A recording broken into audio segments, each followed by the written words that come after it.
How we doing, everyone? Welcome back to another episode of the Richie Hicks Jr. Sports Podcast. I am your host, Richie, riding solo with the camera off, running some, running around in the truck, but did not see that as a reasonable excuse to not talk about the happenings on the hardwood and the ice last evening. And gonna give you guys a little bit of a look ahead as to how I see things going tonight. And I'm also going to talk about the homecoming of Juan Soto. Enjoy this intro, and I will be right back.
All right, welcome back. It's the Richie Hicks Jr. Sports Podcast.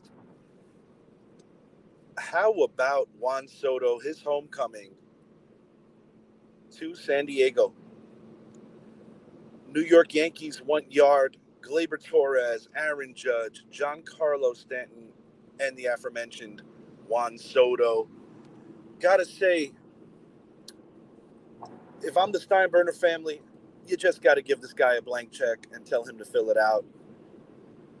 They would have to be crazy to let this man go. And I know that, there's always a limit to how much is too much, but he's undeniably an MVP candidate. I feel that he elevates the play of those around him. And after the slump that Judge went through, it seems like they are really playing off one another. And it's nice to see Giancarlo Stanton under the radar. I feel like the pressure is off Giancarlo Stanton. That is definitely a good thing. And that's a ballpark going back to his National League days, talking about Petco, that he has always enjoyed hitting in.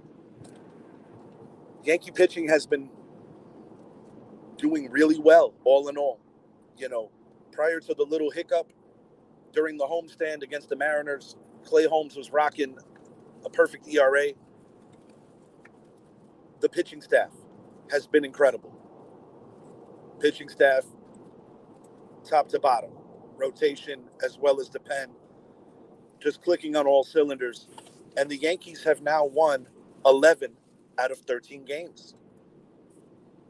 And, looking every bit of a World Series contender. Going into the year, center fielder of the future, Jason Dominguez, who is not going to be in the mix until the All-Star break or later. Garrett Cole, the reigning Cy Young Award winner for the American League, who, best case scenario, you hope will be pitching in about a month or so. Injuries galore. No DJ LeMahieu. He has not had an at-bat this year. You go out, you get an Alex Verdugo. I already mentioned what Soto brings to the table. A guy like Soto just fills out this lineup in such a way where he really just alleviates a lot of holes. He protects so many guys in this lineup. Lineup flows just so much better. And it was nice to see Gleyber Torres get a hold of one yesterday because he has really struggled. And if there's any critiquing on my end that I would do in a negative fashion with the Yanks, I do believe that this is more than likely the final year for Gleyber Torres in a Yankees uniform. Having said that, Carlos Rodon, a guy who had a horrific year one, I truly believe is going to be a big part moving forward of what the Yankees are doing.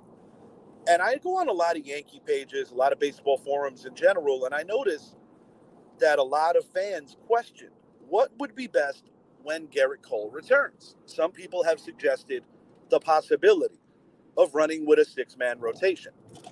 I personally don't believe that's the way this plays out. Luis Gil, who is essentially still a rookie because you have to pitch X amount of innings to be considered a rookie last year, that he did not. He's going to be on a innings restriction because they don't want to, overwork him. So sometimes things just work out the right way. But I believe that Clark Schmidt might be the guy that ends up going into long relief, or Nestor Cortez. I think because Nestor has a legitimate amount of experience doing both, being long relief and being a starter, there is the possibility that they might favor Nestor going into the pen. But either way, what I like about what I'm seeing from this Yankees team is that it just seems like everybody is all in and everybody is all about the team concept. I'm not seeing selfishness. I'm seeing guys picking each other up. And it's really good to see guys that genuinely like each other, genuinely care about the common goal, which is winning an ever-elusive 28th World Championship. And I truly believe that this could be the year for the Bombers. Time will reveal that. Baltimore Orioles are going to have something to say about that. The Houston Astros, after a horrific start, are starting to get their act in order. Texas Rangers, the defending world champions, have been snake-bit with injuries, but one would have to think that if they could get healthy in time, they're going to have something to say about that. But I must admit, as a Yankee fan right now, it has been very enjoyable to watch the baseball games. They are entertaining. Truly entertaining. And speaking of the Yankees, I want to make a mention. If you haven't already, and if you love baseball, and if you love the New York Yankees, make some time, check out Peacock's Bronx Zoo. It goes inside behind the scenes on a very forgetful 1990 season for the Bronx Bombers, one which saw them as literally the laughingstock of baseball. But it also gave the backstory as to how the Yankees were able to recover and ultimately draft players that were going to be at the forefront of the last great baseball dynasty, which still holds true to this day. So definitely give that a look. And as a Yankee fan who started attending games during that era with my late father, I must admit that it truly was, in addition to being nostalgic, it was funny, and at times, believe it or not, even emotional, because there is a divine love that I have for the game of baseball. But definitely give that a look. It was pretty good. Moving it along to the hardwood. Tyrese Halliburton will not be in the lineup tonight for the Indiana Pacers, as they desperately need to win tonight at home against the Eastern Conference best, the Boston Celtics. Celtics see blood in the water. They're going to be going to attempt to get up 3-0 and really put this series out of reach. I don't think the Pacers would have won with Halliburton. I don't think they're going to win without him. I think the Celtics are setting up things to bring out the brooms. And I've said this on a previous show. Me being a New York sports fan, I don't exactly root for Boston teams. But I do respect the Celtics. I mean this as an awesome compliment.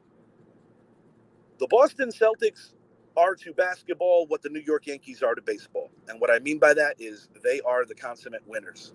They are winners through and through. They have an illustrious history. And there is no love from me, for these Indiana Pacers. And it's not because they beat us. They deserved to win that series, and I give them all the credit in the world. But I did not care for the way Tyrese Halliburton carried himself with a lot of the extra talk. nor did I care for him coming into the press conference and disrespecting my New York Knicks and Madison Square Garden with that Reggie Miller choke hoodie. But, Mr. Halliburton is a pretty good player, and he has time to grow. But his boys are on the verge of getting swept, and this will be the second to last step in that happening. Out west, you cannot say enough about the performance last night of Luka Doncic and Kyrie Irving. The 1-2 punch that the Dallas Mavericks present really elevated their games to a different place. We've seen it with Kyrie in the past, being the 1-2 punch with LeBron back when they upset the greatest regular season team of all time in the form of the Golden State Warriors. Truly impressive stuff when you consider that in under 2 minutes, it looked like the game was more or less out of reach, particularly when Kyrie Irving missed 2 critical free throws. But the step back 3 that Luka Doncic hit over defensive specialist Rudy Gobert is going to be a playoff shot that we're going to be revisiting for many, many years to come. The Minnesota Timberwolves have been down before. They have squandered home advantage and still ended up winning series. Look no further than last round against the Denver Nuggets, the previous world champions. But this has a different feel to it. Dallas looks like a team possessed right now, a team that truly, on every metric, believes in themselves. And I just don't think Minnesota's going to be able to emotionally respond to the way that they got beat. And, I think it's time that we could maybe calm down on some of these Michael Jordan, Anthony Edwards comparisons. Let Anthony Edwards be Anthony Edwards. He's a really good young basketball player who one day is going to truly be great. But there is only one Michael Jeffrey Jordan, and I think it's time that we leave that comparison alone. Enough is enough with that.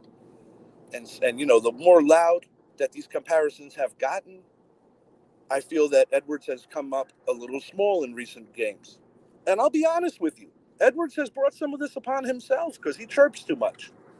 Similar to Mr. Halliburton on the other conference's side. I expect Minnesota to keep fighting, though. The reason why I don't think this series is finished is for the sheer fact that the games have legitimately been close.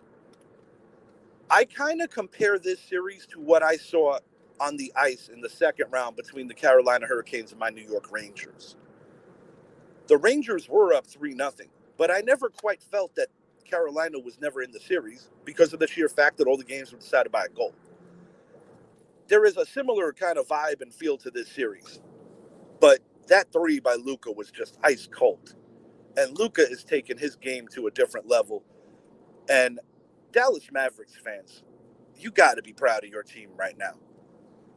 Going into this season, I think the combination of Irving as well as Luka was a big question mark. Could these guys coexist? Could these guys elevate their games to the next level and ultimately win an NBA title? And right now, they are answering all the questions. They're checking all the boxes. Kyrie Irving, when he is applied and when he is only worried about basketball, he is one of the absolute best to do it. And Luka is just, it's really great to see. I don't have a dog in this race. My New York Knicks died last round. But it's great basketball, and it truly is enjoyable to watch. Out on the ice, I'm going to give my prediction for tonight's game, and I'm going to talk about the events of yesterday as well. We're going to start in the Western Conference after a heartbreaking Game 1 double overtime defeat. I've got the West's best team, the Dallas Stars, rebounding, following up the act of the city's basketball team, and winning 4-2 over a very scrappy Edmonton Oilers team. I got the fourth goal being an empty netter. I think this is a series that's going to go 7. If you check my IG originally, or my Facebook, which is linked to it, my predictions have, for the most part, been spot on with the NHL playoffs before they even started. And here we are. I ultimately have the Rangers and the Stars both winning their respective series in 7. And it would be kind of cool because my co-host Mike Zappi is a Stars fan. That would be kind of cool. And before I get out of here, I really want to hit on the events yesterday in Madison Square Garden. And you might find this a little funny that I'm going to say this, but I want to thank the Florida Panthers. It's kind of weird. They're our opponent. The Florida Panthers have been playing in these kind of big-time games for quite some time, going back to last year's playoffs. Last year, they were an 8 seed that beat the greatest regular season team in hockey, that being the Boston Bruins. They went all the way to the Stanley Cup Finals before succumbing to the Vegas Golden Knights last year. This year, in another 7-game series, they defeated the Bruins. They also defeated their in-state rivals, the Tampa Bay Lightning, who have a lot of familiarity with the Stanley Cup tournament, going to 3 consecutive Stanley Cup Finals in the not-so-distant past. So I guess what I'm trying to say is the Florida Panthers are very, very battle-tested. Now, having said that, the New York Rangers were incredibly flat in Game 1. I personally believe that the Rangers didn't look like a team that wanted to go to a Stanley Cup final or look like a team that even belonged in the ECF. We did hit some posts. We did have some bad fortune in Game 1. But I never truly felt that in Game 1, the Rangers met the same intensity of the Florida Panthers. And the reason why I alluded to this, saying I want to thank the Florida Panthers, the Panthers are so well coached, play with such a great deal of intensity, that I believe that they elevated the game of the New York Rangers. I think the Rangers got slapped in the face and realized if they have any chance to win this series, they have to match the intensity of the Florida Panthers. And yesterday, throughout 3 periods and the overtime, the New York Rangers absolutely did that. Was it a perfect game? Not by any stretch of the imagination. The Rangers struggled on the power play. They have to do better when they have the man advantage. I cannot say enough about Igor Shesterkin. That man under duress made some wonderful saves. And I think Coach Peter Laviolette finally buys in and truly realizes that Matt Rempe needs to get these big minutes, because over the course of a 7-game series, when you have a young guy that's constantly going to be putting out hits and getting physical over a 7-game series, it will ultimately tire out your opponent. It's going to be a tall task to win one down south. The Panthers are a very good road team and just a damn good team in general. And this is a team that has the playoff pedigree, that is also very hungry and wants to win a Stanley Cup. But the Rangers did what they had to do to square things up. And I think we're going to see a lot more of what we saw yesterday, which is going to basically be a nail-biting series. I enjoyed the GOAT talk that me and one of my 2 co-hosts, Mr. Idris Salam, got into just the other day. I truly did enjoy that GOAT conversation.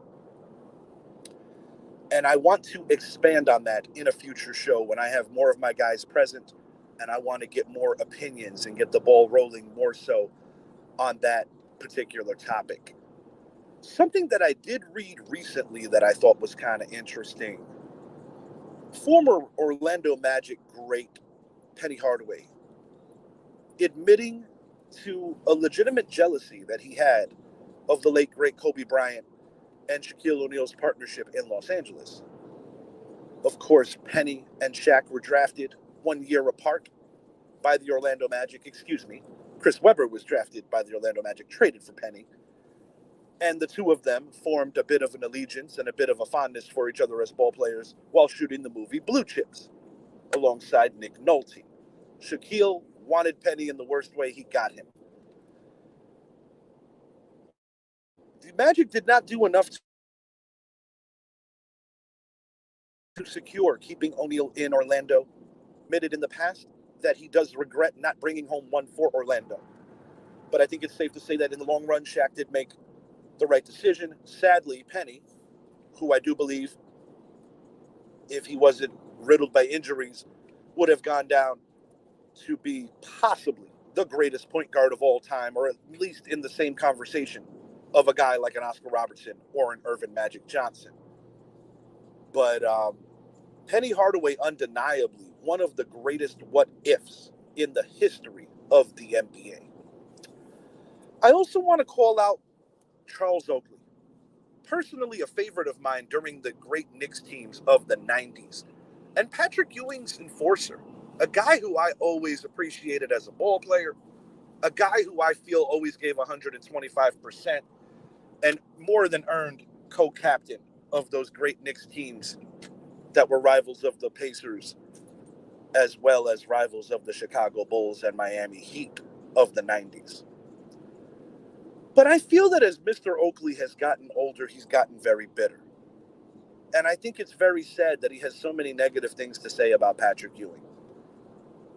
Most recently, he has made a comment that Jalen Brunson, who I also have a great deal of admiration for, current Knicks point guard, is the greatest New York Knicks since Walt Clyde Frazier. So he is basically ignoring the Ewing era. I feel that there's a lot of bitterness there. I personally think that this has to do a lot with James Dolan and the mistreatment of Oakley.